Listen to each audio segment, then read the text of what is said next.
Já, Svandís Svavarsdóttir, matvælaráðherra, sendi frá sér núna bara rétt fyrir helgi sjávarútvegsstefnu og frumvarp til laga sjávarútveg inn í samráðsgáttina. Og hann hérna á línunni, hann staddur í London, Kjartan Sveinsson, formaður strandveiðimanna. Kjartan, hvað segirðu? Þetta allt eftir ykkar höfði, þessar tillögur að breytingum sem að Svandís að leggja til? Ég get nú ekki sagt það. Þetta er töluvert stór pakki og ég hef ekki náð að lúsa kempa allan pakkan eins og hann leggur sig sko. En það eru greinilega nokkur atriði, svona stór atriði og þetta er ekkert litlar breytingar sem hann er að fara að ráðast í hérna. Og það eru kannski aðalega 3 atriði sem að mér fannst svona standa upp úr og þarf að skoða aðeins betur. Og þannig að fyrsta lagi þá það þessi hugmynd um að hækka kvótaþakið úr 12% og upp í 15%. Og þetta er mikil prósentubreyting úr 12 í 15.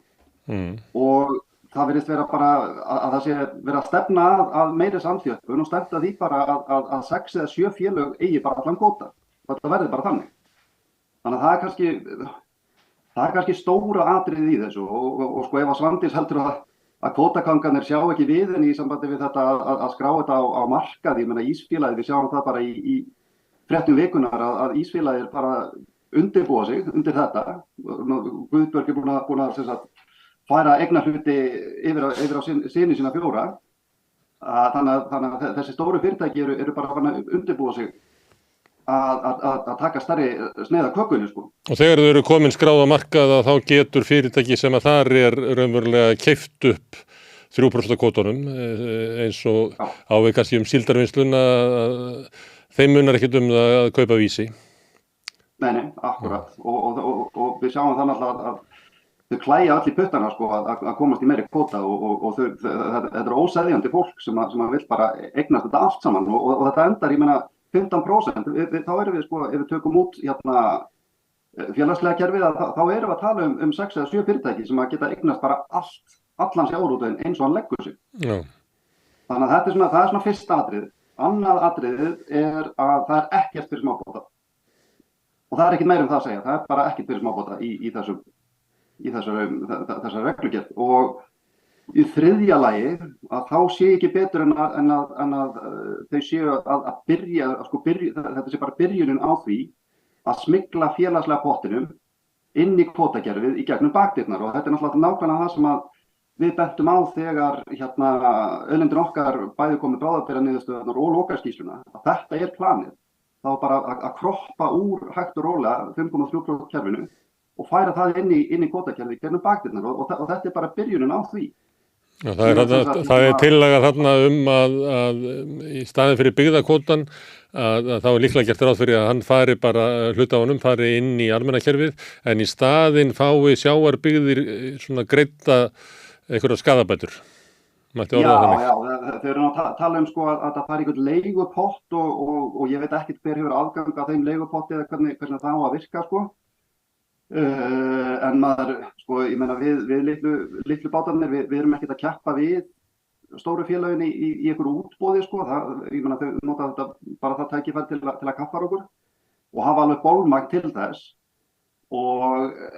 en jú, þetta er alveg hárrétt, það er svolítið verið að múta sveitarfélögunum og sjávarbyggðunum með sínum eigin peningum, sko, og þetta náttúrulega marka svona algjört top-down top-down hugmynd hvernig sjávarbyggðirnar eigi að haga sínum málum og atvinnumálum, frekar heldur bottom-up. Já, þetta kannski, má segja þessi höfnun á því að kvótinn eða aflinn geti leitt líf inn í sjávarbyggðirnar eins og ég held að sé reynsla ykkar í strandveiðifélaginu að þið hafi gert, heldur sé í lagi að kvóti fari bara þangað sem að hagkvæmast að veiðan út frá sjónarmiðum stórútgerðarinnar og svo fái sjávarbyggðirnar kannski bara einhverja sárabætur í staðinn. Já, einhverja bitlinga á móti, sko. Og það er bara nákvæmlega hugmyndin og vandamálið með þetta, þessi 3 atriði, sem sagt, kvótatakið ekkert fyrir smábáta og svona byrjunin á endinum á félagslega pottinum, er að það er enginn að kalla eftir þessum breytingum. Og sko, þessar breytingar ganga þvert á þau loforð á grundvelli hvers Svandís var kosin inn á þing.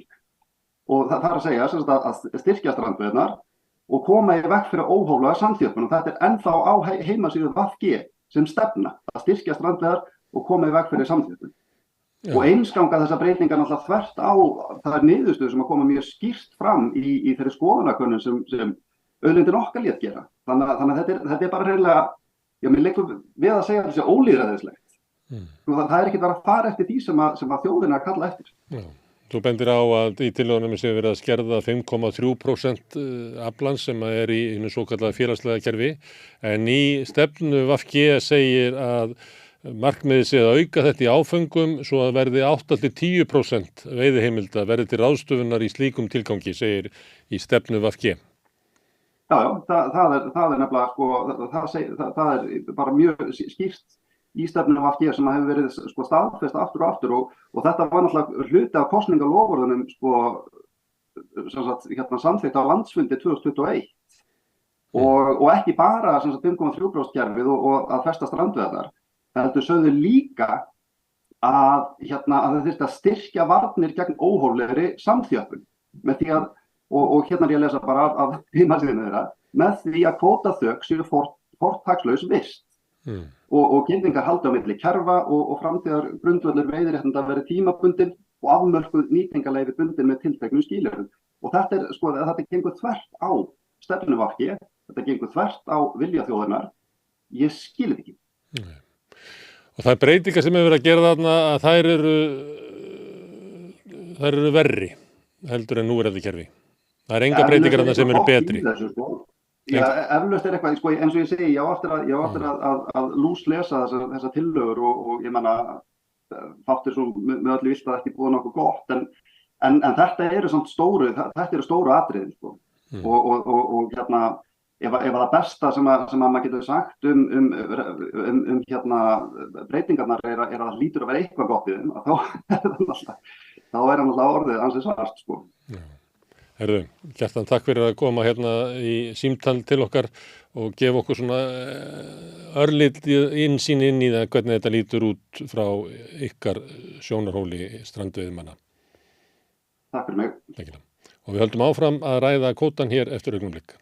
Hvernig getur við réttlætt að helmingur eflingakvenna býr við slæma andlega heilsu? Efling stéttarfélag. Barátta fyrir betra lífi.